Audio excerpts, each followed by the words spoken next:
Welcome to round 2 of my Is the Yu-Gi-Oh metagame / competitive Yu-Gi-Oh way too damn expensive right now discussion. For anyone who didn't see my previous video on this topic, which I believe went up on Saturday, I implore you to check that out because I went into full detail on why I believe that things are too expensive with multiple $100 meta staples, so on and so forth.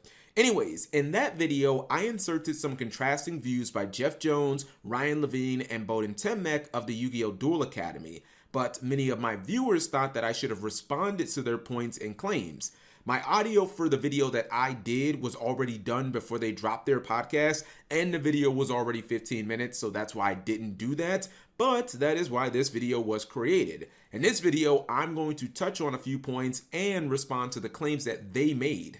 Where a lot of people will say, look at the OCG. The OCG just does,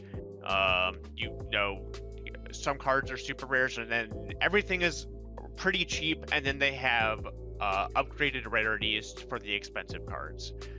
And in a real world, that would work, I think. So we looked at one of the card stores online, and they had 140 copies of SP Little Knight in super rare form. This is before we get into any of the other rarities. And they were charging 780 yen. The next highest super rare was 280 yen. And I'm seeing some very, this just almost looks the same as what we have for TCG, right? You get 5 cards per pack. You're not even guaranteed a rare. You could get 5 commons. Not that getting a rare which is also why when people point out things like, well, Fenrir is a rare in Japan, that actually means something because you do not get a rare in every pack. First order of business, the OCG being significantly cheaper than the TCG when it comes to playing competitive Yu-Gi-Oh! Jeff Jones argues that the OCG rarity model wouldn't be sustainable in the TCG, while Ryan Levine says that the OCG doesn't have guaranteed rarities in their packs, which is in contrast to the TCG where obviously we're guaranteed at least a super rare in ours. Bowden also makes the point that the highly desired lower rarity cards in the OCG often have a price disparity that's comparable to what happens in the TCG. For starters, Ryan Levine's point. I'm just gonna assume that he simply misremembered how OCG packs work, or maybe he was thinking of something else, a different product, what have you, but in actuality, he's just flat out wrong. I'm not personally an expert on the OCG and how their product structures work, however, doing just a bit of research, I was able to discover that booster packs from core sets in the OCG all in fact do contain at least a rare or higher. This is important to note because his whole argument was kind of based on, well, in the OCG you can get 5 commons in a pack, so it doesn't really matter that they often print high-end cards like Dark Arm Dragon or Castera Fenrir as just rares. Except, again, he's wrong and this isn't the case at all. Furthermore, since every pack in the OCG does have a rare in it, and on average they print those high-end meta cards often as rares and not always higher, this means that they're going to be far easier to pull / obtain, and in turn are just going to be cheaper in the OCG when compared to the TCG. Just look at this OCG to TCG booster box comparison. Yes, they may only get 5 cards per pack, but their holo ratios are better. They get about half the amount of commons per box that we do. They get a bonus pack which has a guaranteed super, ultra, or QCR, and their booster boxes cost 25 to 33% less. So yeah, OCG players get more value from their product and it's cheaper. To address Jeff's point of how the OCG model couldn't work here in the TCG, I really don't like this assumption. The OCG is often portrayed as just a bunch of little tiny, teeny local shops in little old Japan, but let's get real here. The OCG now holds 3,000 plus person YCS events in cities like Osaka, and if you don't know, Japan is the 3rd largest economy in the world after China and the United States. Tokyo, by the way, is the largest city on the planet in terms of population. This isn't some little tiny region where Konami barely makes any money. There's no reason to think that their booster pack and rarity structure can't work in the TCG. Don't you think that there's a reason why you have all of these billion-dollar mega corporations like Nintendo, Toyota, Sony, Viz Media, Capcom, Sega Sammy, Konami, etc., and they're all headquartered out of Japan? Let's stop with this notion that Japan is some little country that this structure only works in because it's so small. In actuality, Japan is an economic titan where these companies make billions of dollars on the reg. Lastly, the price disparity point that Bowden made between cards of the same rarities. Well, this is obviously always going to happen because demand for cards is going to be different despite their rarity, so I don't really feel like this is even a strong point to begin with. What's more important in my opinion is to point out that OCG cards from core sets are almost always cheaper than their TCG counterpoints. The reason for this is simple. The OCG has strong meta cards and they're not always pushed in high rarity. Nadir Servant was just a rare in the OCG, Forbidden Droplet just a super rare. Both of these cards were printed as secret rares in the TCG from the same Rise of the Duelist booster set, obviously making them far harder to get. In addition, the OCG cards that are printed as supers will also be available in higher rarities like Secret and Prismatic Secret, now replaced with QCR, for players who just want the maximum rarity. This, most importantly, gives their players options. Do they want to go all out and spend $225 on a max rarity SP Little Knight, or do they just want to pick up it for one event and maybe just drop $10 on a super rare? In the TCG, we don't get these options.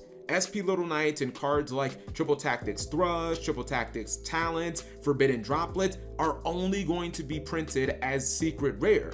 I mean, I guess you could say technically we do get another rarity option, but I mean, those are going to be QCRs and Starlights, which can sometimes be double or triple the price, so I don't even know if we should even consider that. To the conversation, would you look at Pokemon, look how like cheap Pokemon is to play, and people don't understand that Pokemon is a franchise that is way bigger than just the card game, and people will buy the cards and boxes regardless because of that. Because of the franchise, not the cards. Because of the franchise and like the collectability, just wanting to collect the cards, where Yu-Gi-Oh is only the card game.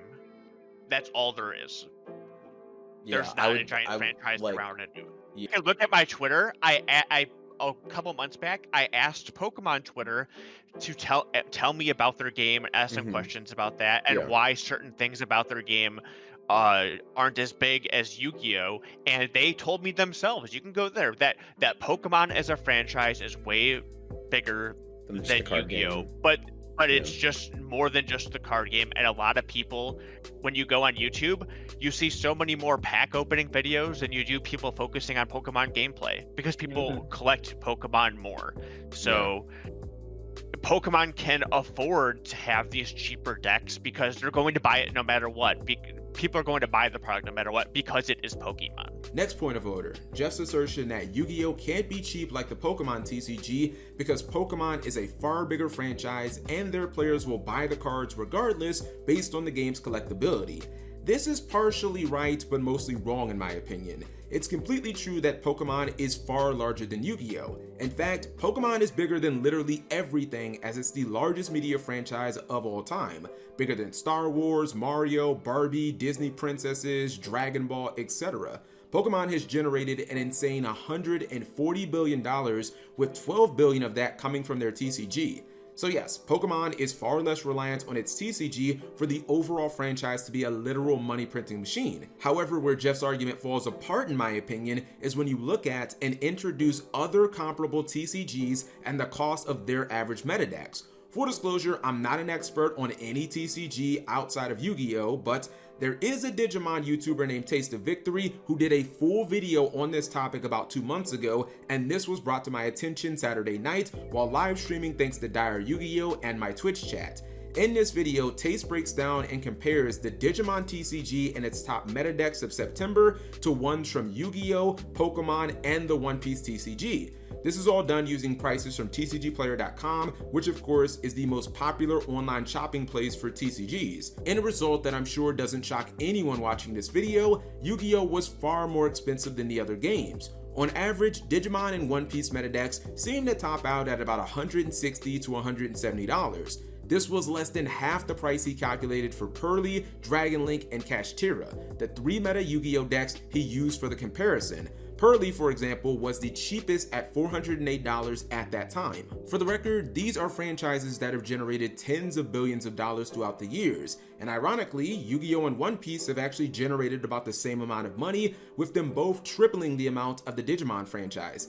Yes, it's true of all the major TCGs, Yu-Gi-Oh! As a franchise most relies on its TCG for revenue as opposed to manga, video games, or general merchandise sales. However, that shouldn't be a free pass to effectively gouge TCG duelists with anti-consumer practices that seemingly are not used in a bunch of other popular and successful TCGs. To me, this says loud and clear that most TCGs don't have these standard $500 meta decks, and that Yu-Gi-Oh! And Magic are the outliers, probably because the ones in charge can do scummy practices because the fan bases are so large for these games. People often say, well, if Konami doesn't make a bunch of money, they'll just stop doing Yu-Gi-Oh! Not to go on a rant here, but my response to that has always been, and do what? Yu-Gi-Oh! Is literally the only marketable franchise Konami has. When I was a kid, Konami wasn't just a gaming company, they were a great gaming company. They held the license for the Teenage Mutant Ninja Turtles video games, Castlevania, and they were putting out hits like Rocket Knight Adventures. When I entered my adolescence for the PlayStation generation, they gave us Metal Gear Solid and Silent Hill. Fast forward to now and ask yourself, what have they done with any of those franchises in the last 8 years to a decade? Absolutely nothing. I mean, at this point, young people only know Castlevania because of the Netflix show. My point is, Konami is clearly not great when it comes to maximizing their IPs. Yu-Gi-Oh! Is all they have, so let's stop acting like they're just gonna move on to something better because they don't have anything better. In my opinion, Konami has made countless mistakes when it comes to the Yu-Gi-Oh! TCG over the past few years, like disconnecting the main anime series from the mainline TCG. How about putting all this time and effort into Yu-Gi-Oh! Rush Duels and then not even releasing that in the TCG regions, which duelists had to wait 3 full years to play on Yu-Gi-Oh! Duel Links. I mean, does that marketing make sense at all, to have these kids out there watching the dubbed Yu-Gi-Oh! 7s and then they learn that the Yu-Gi-Oh! Rush Duels product isn't even available IRL in their region? What I think Konami should be doing is making the game easier to get into and more accessible. That way you can retain more players and your shareholders won't be complaining. Sure, high-end reprint sets like the 25th anniversary collection, they definitely help, but so would restructuring the rarities, or maybe just not rarity bumping everything to secret rare in a TCG. Of course, we do have periods in time when competitive Yu-Gi-Oh! Is objectively affordable, like when a structure deck theme is meta. However, it sucks when we have those $200 metas and they go away for $600 metas like we have right now. This is especially maddening when you look at other popular and successful TCGs like One Piece, Digimon, Pokemon if you consider that applicable, and you realize that these games usually live in a zone that is under $200 perpetually, where with Yu-Gi-Oh! It's like, I mean, compared to us, their games are always cheap. So you guys let me know what you think in the comment section below. I actually read a super interesting comment on the last video, and I do read all the comments even if I don't put a heart on them. One person said that if Konami stopped doing all of these anti-consumer practices in the TCG, they'd probably end up making even more money, which is something that I didn't think about, and actually I agree with. But